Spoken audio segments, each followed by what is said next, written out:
جو اس زمانے میں ایک خلیفہ ہوگا اور وہاں سے آرڈر کرے گا شام سے کہ لشکر بھیجا جائے غزوہ ہند کی طرف.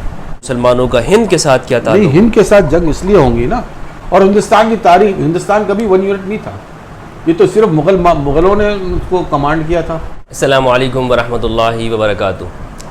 علامات الساعہ، قیامت کی نشانیوں کے اوپر گفتگو چل رہی ہے. ہمارے ساتھ فاروق رضا تیجانی صاحب ہیں. تو جیسا کہ آپ نے بتایا کہ ایک بہت بڑی جنگ ہوگی اور اس جنگ کے اندر دنیا کی 90% آبادی ختم ہو جائے گی، بلکہ اس سے زیادہ آبادی ختم ہو جائے گی. تو اس کے بعد آپ نے کہا کہ مسلمان جو ہے نا وہ ایک فوج ہوگی جو اولی باس شدید بہت طاقتور ہوگی. تو اب آگے وہ کیا کرے گی؟ اس کا کیا کام ہوگا؟ اولی باس شدید کا مطلب یہ نہیں ہے کہ وہ ہتھیار بڑے اچھے رکھیں گے. اچھا. ہاں، کبھی بھی اسلام میں آج تک اگر آپ موازنہ کریں نا پوری اسلامی تاریخ کا اٹھا لیں تو مسلمانوں کے پاس ایسی فوج نہیں تھی مد مقابل جو کفار تھے، چاہے وہ صلیبی تھے یا کوئی بھی تھی. یہاں تک ہندوستان میں جو ہندوؤں سے بھی جب اگر جنگ ہوتی تھی تو مسلمانوں کا نہ لشکر اتنا بڑا تھا، نہ ہتھیار کے مقابلے میں ان کے زیادہ وہ تھے. ہمیشہ تاریخ یہ رہی ہے. صرف یہ تھا کہ مسلمان استقامت میں، ہمت میں ان سے بڑھ کر تھے. یعنی ایک چھوٹی سی مثال یہ دیکھ لیں، میں مثال کے طور پہ بات بیان کر رہا ہوں تاریخ کے حوالے سے، کہ حضرت خالد بن ولید جب مسلم کذاب کے لشکر میں گئے تو روایت میں یہ ہے کہ ان کا لشکر کے کم سے کم 40,000 کا تھا. کس کا؟ مسلمان کذاب کا، مسلمہ کذاب. 40,000 کہیں پہ، یعنی آخری اور 60 سے 80 اور 1 لاکھ تک کا بھی کہا گیا.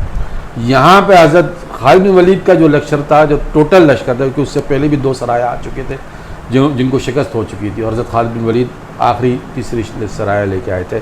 تو ان کے لشکر کو ملا کے بھی وہ جو ہے نا کوئی 6-7 ہزار سے زیادہ نہیں تھے. جنگ ہوئی تو مسلمہ کے جو کمانڈر تھے وہ آپس میں گفتگو کر رہے تھے کہ وہ کہتے ہیں کہ کیا بات ہے کہ یہ ہم جو ہے نا ہار رہے، ہمارے لوگ نہیں لڑ رہے جیسے کہ وہ لوگ لڑ رہے ہیں. کہہ لیں کہ وہ اس لیے لڑ رہے ہیں کہ ان کو شہید ہونا ہے. اچھا، اس اعتبار سے آپ کہہ رہے ہیں. میں یہی کہنا چاہ رہا ہوں، مسلمان جب لڑنے کو آتا ہے تو وہ یہ نہیں سوچتا ہے مجھے اپنی جان بچانی ہے. انہوں نے شہادت کے جذبے کے لیے لڑتے ہیں. جہاد کا اصل دیکھیں روح کیا ہے کہ آپ شہادت کا جذبہ لے کے نکلتے ہیں. صحیح ہے، ٹھیک ہے نا. تو تاریخ اسلام کی کل جنگ جو ہے نا، تمام جنگوں کو آپ دیکھ لیں، مسلمان نہ ہتھیار کے مقابلے میں، نہ عددی نفر کے حساب سے آنے والے کفار کے سامنے جو ہے نا طاقت رکھتے تھے، بلکہ بہت نہایت کم، لیکن ان کی استقامت، ان کا جذبہ جہاد اتنا تھا کہ وہ اس سے جو ہے نا دوسروں کی جو ہے نا پیر جو ہے نا وہ زمین سے کھسک جاتے تھے. تو یہ اصل چیز ہے. تو اولی باس شدید بھی یہی معلوم ہے، میں آپ کو بتانا چاہ رہا ہوں. تو وہ جو آخری 70 سال ہے دنیا کے، اچھا، اس عالمی جنگ کے بعد، ٹھیک ہے نا، جس میں 1 سال تک تو ہے دنیا میں کالے بادل ہی رہیں گے. یعنی وہ جو نیوکلر ایکسپلوژن کی وجہ سے جو پولوشن پھیلے گا دنیا میں، ٹھیک ہے نا، اور جس میں کیونکہ پہلے ہی دھماکے سے لاکھوں لوگ، کروڑوں لوگ مر چکے ہوں گے، اور جو بچ بھی جائیں گے وہ 1 سال کے اندر یہ نیوکلیر دھماکے کون کرے گا؟ یہ آپس میں جنگ جو ہوں گی نا، دیکھیں اب جو جنگ ہوں گی نا کرسچنوں کے بیچ میں صاف الفاظوں میں کہہ رہا ہوں، حدیث میں آیا ہے کہ لا تقوم الساعة حتى تقتلان فئتان عظیمتان وتكون بينهما قتال عظیم ودعواهما واحدہ، کہ دونوں جو ہے نا عظیم جنگ، یعنی عظیم سے مراد یہاں ہے کہ جن کی کوئی نظیر نہیں ہے. کس میں؟ انسانی تاریخ میں مثال نہیں ملتی ان کی. ان کی مثال نہیں ملتی ہے. آج کا انسان کے دور میں جو ہتھیار رکھتا ہے آدمی، وہ پہلے زمانے میں اس کی کوئی مثال ہی نہیں ہے. اور جب یہ آپس میں لڑیں گے، ایک ایسی جنگ جس کی مثال ہی نہیں، آگے بھی نہیں بنے گی، کیونکہ نیوکلیر جنگ ایسی ہو جائیں گی کہ اس کی مثال پھر آگے ملنا بھی مشکل، ختم ہو جائیں گی، ٹھیک ہے نا. اور پھر ان کا یہ کہا گیا کہ دعواہما واحدہ. اب یہ دعواہما واحدہ بڑا اللہ تعالیٰ نے قرآن شریف میں کہا ہے، اور دعویٰ بھی ان کا اللہ تعالیٰ نے بیان کیا. کیا کہا کہ نحن ابناء اللہ احباہ. ان کا یہی دعویٰ ہے یہود اور نصارہ کا کہ ہم اللہ کے بیٹے ہیں اور چہیتے ہیں، ٹھیک ہے نا. اب جو سینیاریو جو آپ کی دنیا میں کرنٹ افیئر میں آ رہا ہے، رشیا جو ہے دنیا کا اس وقت آرتھوڈکس چرچ ہے، پاورفل ایک آرتھوڈکس چرچ ہے. کسی زمانے میں جب قسطنطنیہ فتح نہیں ہوا تھا نا تو یہ چرچ آرتھوڈکس چرچ جو چرچ تھا نا یہ قسطنطنیہ میں تھا. پھر یہ جب فتح ہو گیا تو یہ چرچ چلا گیا کیف میں جہاں پہ یہ ابھی کیا کہتے ہیں یہ جنگ ہو رہی یوکرائن کا ایریا تھا کیف.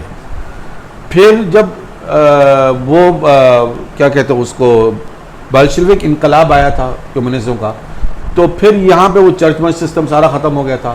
اس کے بعد جب دوبارہ سے جب سوویت یونین ختم ہوا تو انہوں نے وہ چرچ کو ماسکو میں رکھ دیا. آرتھوڈکس چرچ کا جو بڑا ہیڈ ہے اس وقت ماسکو میں. اچھا یہ آپس کی کوئی بھی جنگ ہے لیکن اصل کہانی اندر یہی ہے, کہا جا رہا ہے کہ وہ جو چرچ ہے وہ دوبارہ کیف میں لانا چاہتے ہیں اس کو آرتھوڈکس چرچ کو, اور پوٹن اس کو واپس کرنے نہیں دیتا. وہ کہتا ہے کہ نہیں یہ نہیں ماننا, ہم یہ نہیں کرنے دیں گے تم کو آرتھوڈکس چرچ کو, ٹھیک ہے نا. اب جو ہے جو جنگ ہے نا آنے والے یہ جو ایک جو سینیریوز کے جو چینج ہوں گا وہ یہی ہوں گا کہ orthodox church again voice to Catholic اور پروٹسٹنٹ, یہ جنگ کی صورتیں بنے گی. جو یورپ ہے نا اور امریکہ ہے وہ کیتھولکس اور پروٹسٹنٹ ہے. کیتھولکس تو آپ کا یہ روم اٹالیا وغیرہ ہو گیا, باقی برطانیہ فرانس جرمنی اور یہاں تک کہ امریکہ جو ہے یہ سب پروٹسٹنٹ ہے. یہ صورت بنے گی کیونکہ ابھی تک جنگ کے ان کو وہ نتائج نہیں مل رہے ہیں. مسلمانوں کے انہوں نے افغانستان میں جو جنگ کی تھی روس کے خلاف تو مسلمانوں کے پاس جذبہ جہاد تھا. جذبہ جہاد کی وجہ سے کیا تھا کہ تمام مسلمان جو تھے نا دنیا کے, چاہے عربی ہو غیر عربی افریقہ ہو جو بھی, وہ شریک ہو جاتے تھے کہ ہمیں جہاد میں جانا ہے. یہ اب جو جنگ ہو رہی ہے یہاں پہ کوئی یورپین تو جاتا ہی نہیں ہے لڑنے کے لیے, وہی جو ان کے اپنے یوکرائن کے لوگ ہیں وہی جو نا تھوڑی سی مزاحمت کر رہے ہیں لیکن ان کو وہ کامیابی تو ملے گی نہیں. تو ضروری ہے کہ ان ایسی صورت پیدا کیا جائے جو مذہب سے تعلق رکھتا ہو تاکہ لوگوں میں جذبہ ہو پیدا ہو اور وہ چیز کو ان کی اسٹیبلشمنٹ بنائیں گی پیدا کریں گی. اچھا اس میں سب سے بڑا نقصان بتاؤں کس کا ہوگا, اگر آپ میری ریکارڈنگ کاٹیں گے نہیں تو میں ان کو بھی خبردار کر دیتا ہوں کہ آنے والے وقت میں انہی 10 سالوں میں جب یہ صورتحال بدلے گی وہاں کی, کیونکہ دیکھیں ہر ملک میں اسٹیبلشمنٹ ہوتی ہے اپنی. اسٹیبلشمنٹ کا مطلب صرف فوج نہیں ہوتا ہے, ٹھیک ہے نا, ایک خاص حلقہ ہوتا ہے جو نظام سسٹم کو چلاتا ہے اور لٹ پٹ کرتا رہتا ہے جن کی ایک طاقت ہوتی ہے, آپ اس کو ایلیٹ کہتے ہیں, ٹھیک ہے نا. تو وہ آرتھوڈکس چرچ کے خلاف اپنے اندر جو ہے نا سیکولرزم کو ختم کریں گے اور پپائیت جسے کہہ لیں آپ مذہبی رجحان کو بڑھائیں گے اور اس میں لوگوں کو تاکہ عیسائیت جو ہے پروٹسٹنٹ یا کیتھولک تاکہ وہ ان سے لڑے. یہ ناٹو ماٹو نہیں لڑ سکتی اس سے رشیا سے, مذہبی رجحان کو بڑھا کے ہی وہ اس سے لڑ سکتے ہیں اور وہ بڑھائیں گے اس میں. اور یہی اللہ تعالیٰ نے کہا ہے قرآن شریف میں کہ آپس میں یہ لڑیں گے. تو یہ جب مذہبی رجحان بڑھ کے لڑیں گا نا تو سب سے پہلے جو شامت آئیں گی نا جن کے لیے اس وقت یورپ جنت ہے, کون جو یہاں سے پہلے تو اس نے اسلام کو چھوڑا انہوں نے قادیانیوں نے, میں قادیانی کی بات کر رہا ہوں, مرزائیوں کی بات کر رہا ہوں, میں ان کو خبردار کر رہا ہوں, بہت کلیئر میسیج پہ بتا رہا ہوں کہ تمہارے لیے یورپ جنت ہے نا. آج تم لندن کے, امریکہ کے, فرانس کے اور دنیا بھر کے جو ہے نا آرام سے تم ویزے لے لے تو اپنے سیٹ کر لیتے ہو. آنے والے دور میں جب یہ مذہبی رجحان کی طرف بڑھیں گے نا تو سب سے پہلے یہ تمہیں چن چن کے قتل کریں گے. کون؟ یہی کرسچن. اچھا, چن چن کے ماریں گے. کیوں؟ کیونکہ کرسچنوں کا ایک عقیدہ ہے نا حضرت عیسیٰ علیہ السلام کی آمد کا دوبارہ سے, اور انہوں نے تو وہ حضرت عیسیٰ کو وفات دے دیا ہے اور پھر ایک جھوٹے شخص کو نبی بنایا ہوا ہے, ٹھیک ہے نا. تو سب سے پہلے شامت ان کی آئے گی. یہ اللہ کی حکمت ہے کہ یہاں, کیونکہ پہلے تو مسلمانوں میں جب ایمان پکا تھا اور مسلمانی حکمرانی سچے مسلمان تھے تو جو بھی جھوٹے نبوت کا دعویٰ کرتا تھا اس کو اور اس کے چاہے ماننے والوں کو اسلام میں تو قتل کر دیا جاتا کیونکہ وہ مرتد ہو جاتے تھے, ٹھیک ہے نا.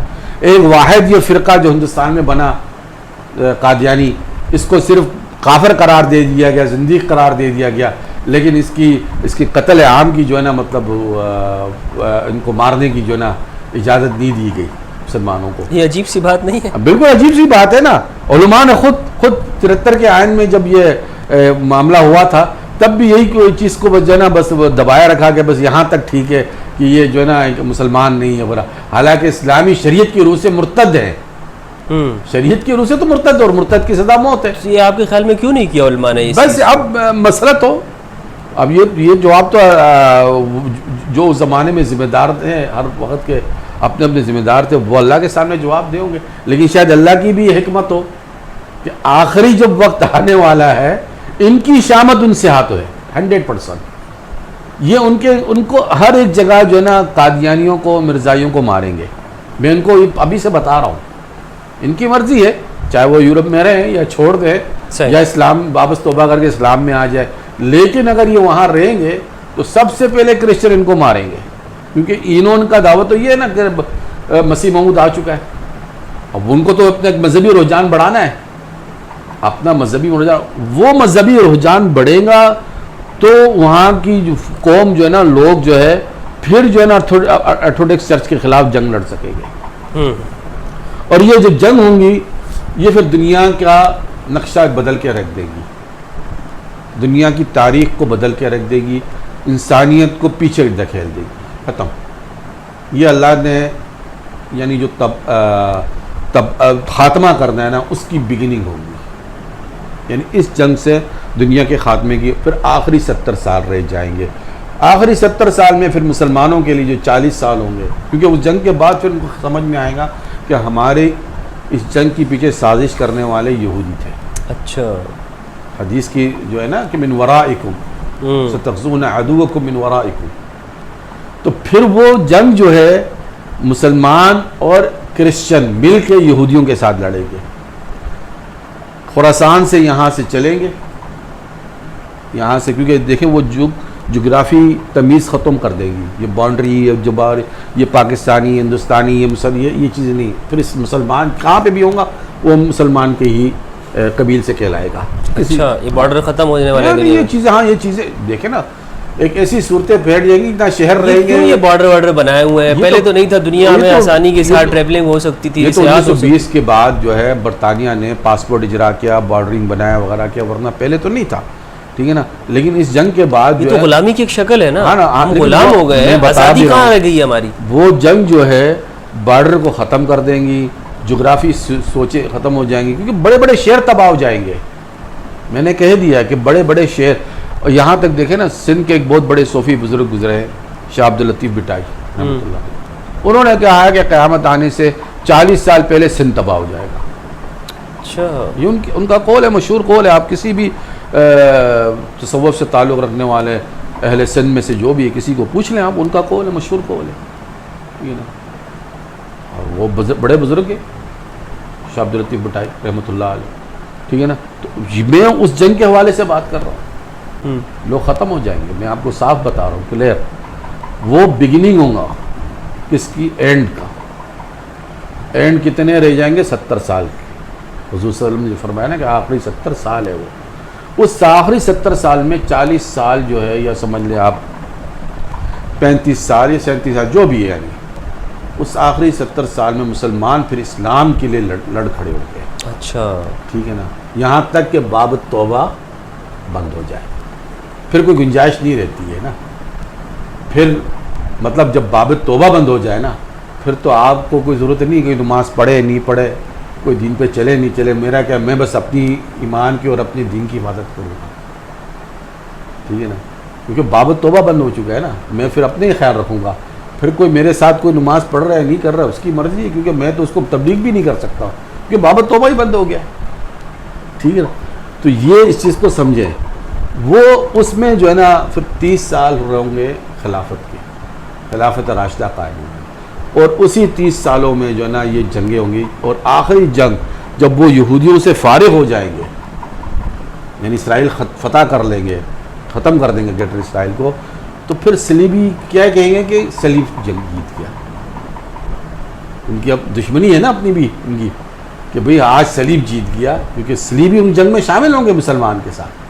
تو مسلمانوں میں سے ایک پھر غیرت مند اٹھیں گا وہ کہیں گا نہیں تم کیسا صلیب کو جو اس کو مارے گا اور پھر ان لشکر کو قید کر لیں گے جو صلیبی کو کہ ہم جیتے ہیں، مسلمان جیتا ہے، اسلام جیتا ہے، تم کہاں سے آ گئے اپنے آپ کو؟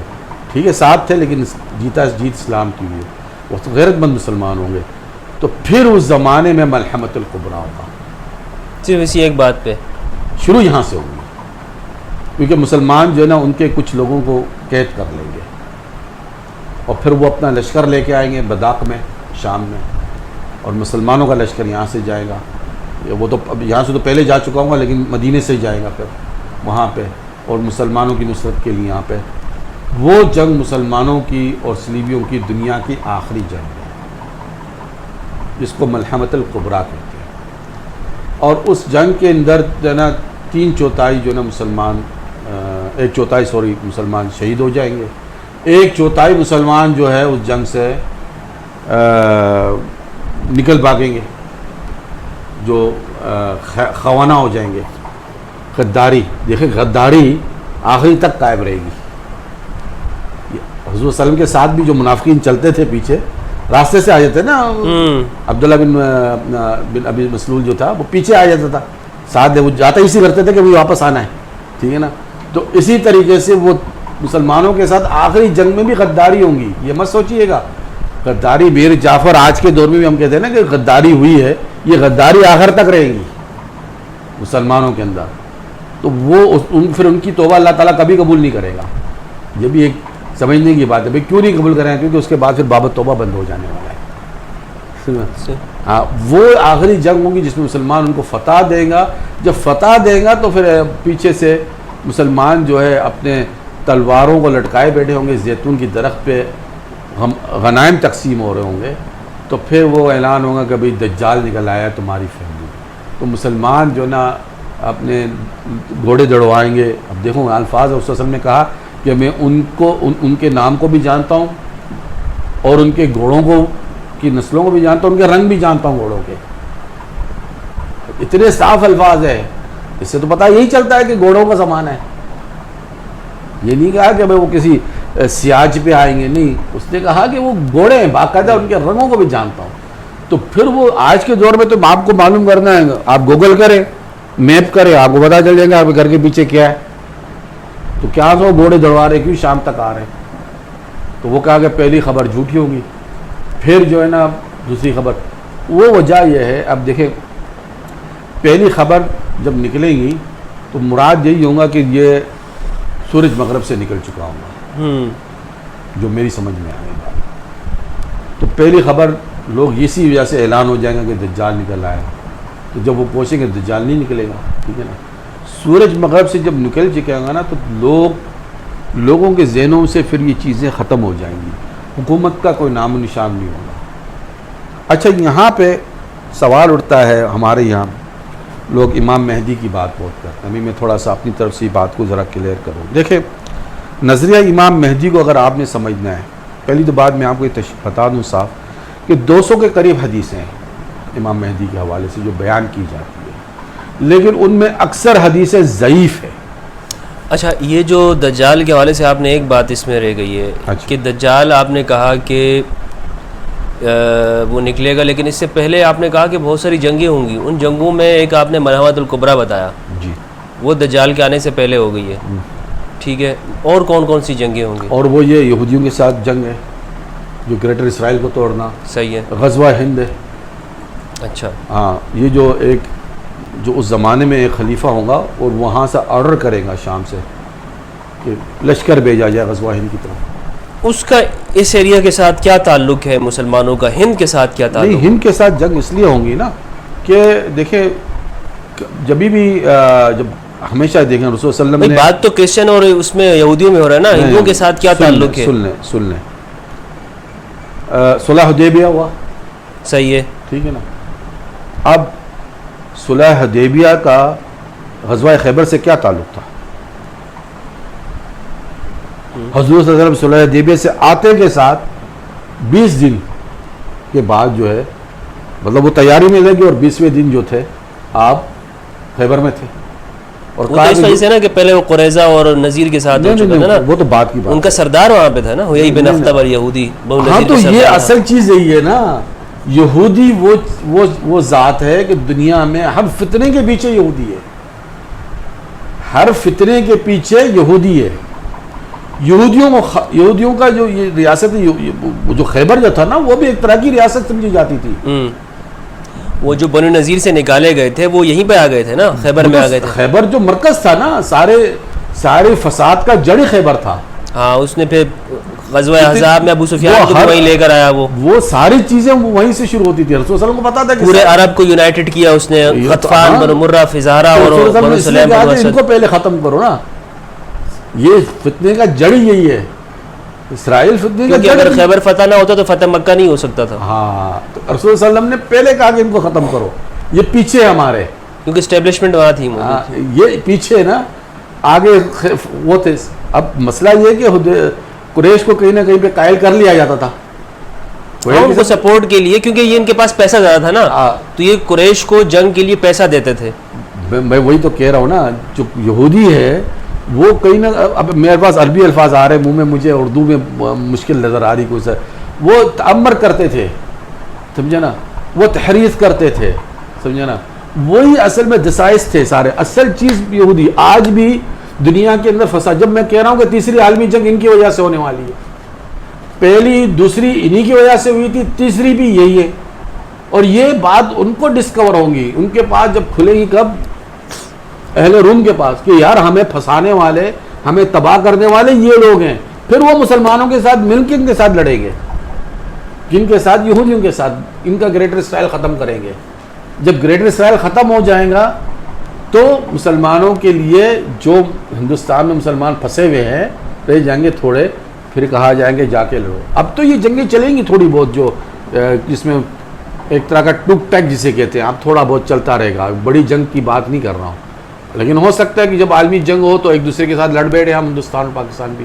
اچھا, ہاں, وہ جو عالمی جنگ جو ہے, کیونکہ ہمارے یہاں جو لوگ ہیں نا بڑے سمجھدار اسٹیبلشمنٹ کے, کہ جو امریکہ کے فیور میں کھڑے کر رہے ہیں, اور کچھ لوگ چاہتے ہیں کہ ہم بیچ میں رہیں, عمران خان ہے یا جو بھی ہے, کہ ہم اپنی اچھائی خود دیکھیں.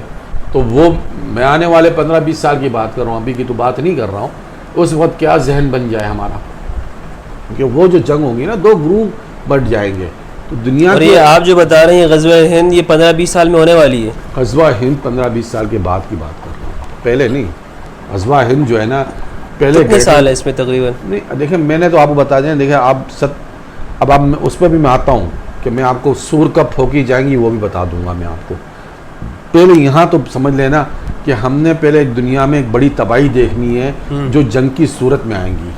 اس میں 90% سے اوپر لوگ ختم ہو جائیں گے, شہر کے شہر ختم ہو جائیں گے, دنیا پیچھے کی طرف دھکیل دی جائیں گی.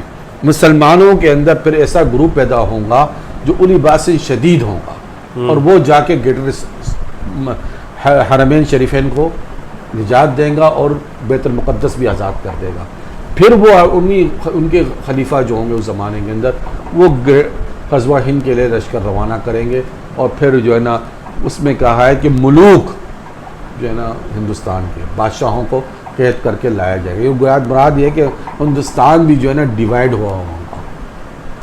اس تیسری عالمی جنگ کے بعد ہندوستان ڈیوائیڈ ہو چکا ہوگا. اچھا, 1 یونٹ, وہاں کوئی سینٹرل کمانڈ نہیں ہوگی ہندوستان کی بھی, مطلب ہندوستان کی مختلف ریاستیں بنی ہوئی ہوں گی. ہاں, مختلف ریاستیں ہوں گی. یہ ڈیفرنٹلی بات ہے. اور ہندوستان کی تاریخ, ہندوستان کبھی 1 یونٹ نہیں تھا. یہ تو صرف مغلوں نے اس کو کمانڈ کیا تھا, اور اس سے پہلے چندر بن میں خلوریہ تھے, جو بھی تھا وہ اشوکا. اس کے بعد تو ساری تاریخ اس کی وہی ہے. وہ تو ہمیشہ راجاؤں اور اپنے علاقوں کے راجاؤں میں بٹا رہا ہمیشہ سے. وہ تو تاریخ. اچھا, یہ ایک حقیقت ہے کہ مغلوں نے اس کو وہ تو مغلوں نے مطلب 300 سال جو مغرب انہوں نے جو ہے نا ہندوستان کو بچائے رکھا, ورنہ تو ہندوستان ایک ہی دلی سلطنت جو ہے نا بنائی, ورنہ تو الگ الگ راجا تھے, راجستان کے الگ تھے, گجرات بھی, حیدرآباد دکن جو تھا ہمیشہ سے الگ ہی رہا. ٹھیک ہے نا. تو یہ ہندوستان کی جو تاریخ ہے, کبھی بھی یہ ان نیچر بات ہے. جو سینٹرل ہندوستان میں جو بیٹھے ہوئے نا, یہ ہندوتا جو گفتگو کر رہا ہے, یہ ان نیچر ہے ان کے لیے. یہ ان کو قابل قبول کبھی نہیں ہوا ہے, کبھی نہیں ہوا. ہندوؤں میں آپس میں دیکھیں نا, ہر ہندو دھرم کا اپنا بھگوان الگ ہے. ہمارا تو ایک خدا ہے نا, چاہے ادھر بھی چلے جائے, امریکہ چلے جائے, کدھر بھی چلے, ہم ایک اللہ کو جانتے ہیں. لیکن وہاں پہ کوئی کالی ماتا کو پوجتا ہے، کوئی سام کو پوجتا ہے، کوئی پتہ نہیں کشن کنیا کو پوجتا ہے، کوئی اللہ عالم کسی جس کا سر جو ہے ہاتھی کا ہے اس کو پوجتا ہے. تو ہر ان کے یہاں پہ جو لوگ ہیں ان کے بھگوان الگ الگ ہیں. یعنی آپ کہنا چاہ رہے ہیں بھگوان الگ ہے تو سوچیں بھی الگ ہے. ظاہر سی بات ہے، ان کی سوچ دیکھنا خود ہی بہت کسٹم الگ ہو جاتے ہیں نا، خود روایتیں ان کی بدل جاتی ہے ہر چیز. وہ یہ ہندوتا چاہے کتنا بھی وہ ڈھول بجا لے، یہ ڈھول پھٹ جائے گا، زیادہ بچے گا نہیں، ٹھیک ہے نا. اس نے سینٹرل کو، اور پھر جب یہ لیکن اگر سینٹرل ہو تو اچھا ہے نا. نہیں سینٹرل دیکھیں بعد یعنی دیکھیں اگر وہ لوگ متحد ہیں تو ہمارے لیے تو کم از کم یہ اچھا ہوگا کہ وہ لوگ رہ رہے ہیں. دیکھیں ہمیں کیا نقصان ہے اس سے؟ متحد رہے ہیں. نہیں آپ یا تو اللہ کو مان لیں یا پھر ان کو مان لیں. اللہ تو کہتا ہے کہ ان سے آپ بھلائی کا توقع مت رکھیں. نہیں میں ان کے اعتبار سے کہہ رہا ہوں، ان کے اعتبار سے آپ ان کے اعتبار سے بھی میں آپ کو کہہ دوں کہ اگر وہ لوگ متحد ہیں آپس میں تو ہمیں اس سے کیا نقصان ہے؟ میں آپ سے یہ ہمیں تو اپنا سوچنا ہے نا، ہم تو اپنے آپ کو یونائٹ کریں نا. میری بات سنیں نا، ہم اپنی یونائٹ میری سے آپ جو بات کر رہے ہیں نا، غزوہ خندق غزوہ احزاب ہوئی، وہ لوگ متحد ہوئے، مجھ سے آپ وہ دیکھیں ہمیں کیا نقصان ہوا؟ نہیں وہ مختلف بات ہے. آپ مجھے اس میں لے کے آ رہے ہیں، میں کنفیوز کر رہے ہیں. سچ بات تو یہ کہ میں یہ بات کہاں کرنی ہے، میں آخری زمانے کے احوال بیان کر رہا ہوں. آپ غزوہ ہند کا بتا رہے تھے کہ غزوہ ہند اس طریقے سے شروع ہوگا کہ غزوہ ہند کا تعلق اس کے ساتھ کیسے ہے، یہودیوں کے ساتھ، یہ آپ بتا رہے تھے. میں آپ سے بتا رہا ہوں کہ پہلے گریٹر اسرائیل ختم ہوگا، اس کے بعد جو وہاں پہ جو ہے جو مسلمانوں کا جو خلیفہ ہوا اس وقت، وہ پھر لشکر روانہ کرے گا غزوہ ہند کے لیے. ہند کے ساتھ کیا تعلق ہے؟ یہی تو میرا سوال ہے. آپ کا سوال ہے کہ ہند کے ساتھ کیا تعلق ہے، کہ وہ اس کا تعلق یہ ہوگا کہ ہند کے مسلمانوں کو جس طریقے سے جھگڑا جائے گا، پکڑا جائے گا، اور اسلام کا ہمیشہ یہ رہا ہے کہ ایک دین جو ہے اسلام کو قائم ہونا ہے، ٹھیک ہے نا. وہ یقیناً اس وقت حالات اور واقعات ایسے ہوں گے، ٹھیک ہے نا. اور یہ یہودی چونکہ ان کی سازشیں ہوں گی کہ مسلمانوں کی توجہ ہٹائی جائے ہمارے سے. اب کیا ہوتا ہے، پاکستان کو توجہ دینی چاہیے کس سے؟ مسجد الاقصی کو فتح کرنے کے لیے، لیکن پاکستان کی توجہ کشمیر کی طرف ہو جاتی ہے. کیوں؟ ہر وقت چھیڑ چھاڑی کون دیتا ہے ان کو؟ اسرائیل کرتا ہے. کہ اگر یہاں سے اگر پاکستان آرام سے بیٹھا رہا تو وہ تو یقیناً پھر مضبوط ہوگا اور مجھ پہ حملہ کر دے گا. اچھا لیکن ہمارے ہی جو پسندیدہ لوگ ہیں طالبان، ہاں ان کا ابھی کل بیان آیا ہے کہ امریکہ کے ساتھ دوستی کے لیے تیار ہے. دیکھیں مجھے نہیں پتا آپ نے کہاں طالبان سے یہ بیان ہے. اچھا چلے بیان پڑھ لیں، لیکن دیکھیں بات یہ وہ ہے، آپ دیکھ لیں نیٹ پہ، انہوں نے کہا کہ امریکہ کی طرف ہم دوستی کے لیے تیار ہیں، سارے اختلافات ایک بھلا کر. پولیٹیکل دیکھیں دوستی سے مراد یہ ہے کہ آپ تجارت کر سکتے ہیں. امریکہ کی اس کے ساتھ کیا تجارت ہے؟ وہاں بیٹھا ہوا ہے، کچھ چیزیں بتا دی، تجارت تو ہو سکتی ہے نا، کوئی نہ کوئی چیزیں لین دین کر سکتے ہیں آپ، یعنی کچھ بھی کر سکتے ہیں. اس میں تو کوئی اسلام تو یہ چیز کی ممانعت تو نہیں کرتا ہے نا کہ آپ دروازے بند کر دیں، کسی کو آنے نہیں دیں، کسی کو جانے نہیں دیں. ایسا تو نہیں ہو سکتا ہے نا، ایسا تو اسلام میں کہیں پہ بھی ذکر نہیں ہے. آپ تجارت کر سکتے ہیں، آپ لین دین کر سکتے ہیں، باہمی ڈپلومیٹک روابط رکھ سکتے ہیں، آپ ان سے کچھ چیزیں مستفید ہو سکتے ہیں، لیکن غلامی نہیں کرنے. نہیں انہوں نے کہا کہ دوستی کے لیے تیار ہے. ہاں تو دوستی علاقے تعلقات بنانے کے لیے نہیں یا تجارت کی، انہوں نے کہا دوستی کے لیے تیار ہے. دوستی کا مطلب غلامی تو نہیں ہے نا. عمران خان کہتا ہے کہ ہم دوستی تو کرنا چاہتا ہوں آپ کے ساتھ، لیکن آپ کی غلامی نہیں کرنا چاہتا ہوں. یعنی آپ جو کہیں گے میں مان لوں، یہ تو نہیں ہو سکتا نا. میں اپنی مفاد کو دیکھ کے آپ کے ساتھ میں ہر قسم کے تعلقات رکھنا چاہتا ہوں. ہندوستان سے بھی ہم کہتے ہیں یہ ہم اپنے مفاد کو دیکھ کر، آپ اپنے مفاد کو دیکھ، ہم اپنے مفاد کو دیکھیں گے تو ہم ہر طریقے سے تعلقات رکھ سکتے ہیں آپس میں. لیکن اس کا مطلب یہ نہیں کہ ہم آپ کی چودراہٹ کو قبول کر لیں گے. بھئی آپ میرے ساتھ بیٹھے ہوئے برابر بیٹھے ہوئے نا، آپ میرے قدموں میں تو نہیں بیٹھے ہوئے نا، یا میں آپ کے قدموں میں بیٹھا ہوں. تو یہی معنی ہوتا ہے دوستی کا، برابری کا یہی معنی ہوتا ہے. اگر انہوں نے یہ بیان دی تو اس کا مقصد یہی ہے کہ بھئی آپس میں ہم برابری تو ایک دوسرے سے مل سکتے ہیں، جا سکتے ہیں. اس میں تو ہمیں اسلام تو کوئی چیز کی ممانعت نہیں کرتا ہے. اگر آپ ہمارے ساتھ یعنی مثال کے طور پہ کوئی چیز آپ کے فائدے سود مند کے لیے ہم سے لینا چاہتے ہیں تو آپ آئیے لیے، اس کے بدلے میں ہمیں کچھ دیجیے.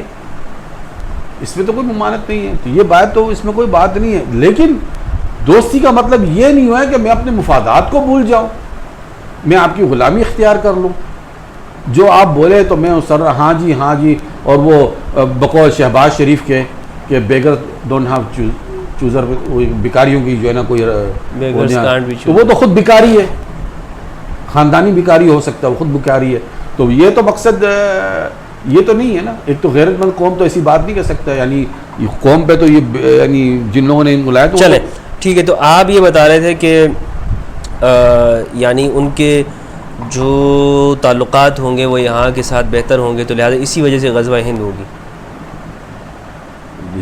دیکھیں اسرائیل یہودی، کیونکہ وہ لشکر جب چلے گا خراسان سے، جو کہہ رہے ہیں نا خراسان کا، میں نے کہا نا یہ سارا ایریا خراسان کا ہے. اچھا ٹھیک ہے. وہ لشکر اور ہند کے لوگ آپس میں لڑیں گے تو اس وقت پاکستان ہوگا؟ یہ بڑا اچھا سوال ہے آپ کا. میں نے آپ کو کہا دیا نا کہ یہ دنیا میں جب یہ عالمی جنگ ہوں گی نا نقشے بدل جائیں گے. سب کچھ تو ختم ہو چکا ہوگا. ہاں میں آپ کو وہی تو کہہ رہا ہوں نا، نقشے بدل جائیں گے، صورتحال بہت مختلف ہوگی.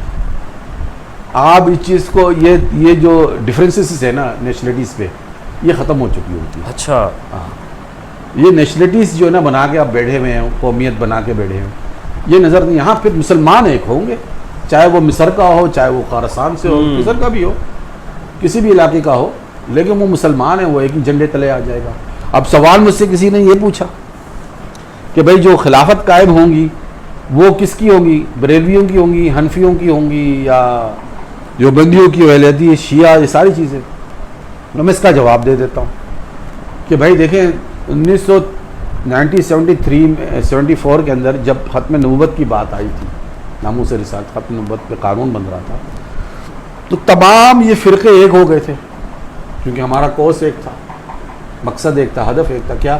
کہ جو ختم نبوت کا انکار منکر ہے اسے کافر قرار دیا جائے. ٹھیک ہے نا.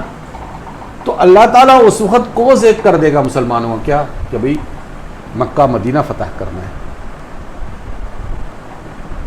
کوس ایک ہو جائے گا تو سارے کے سارے اکٹھے ہو جائیں گے. جو ان کو لیڈ کرے گا وہ اس کے پیچھے ہوں گے. ذوالفقار علی بھٹو کوئی عالم دین تو تھا نہیں، وہ تو ایک لبرل کلاس آدمی تھا.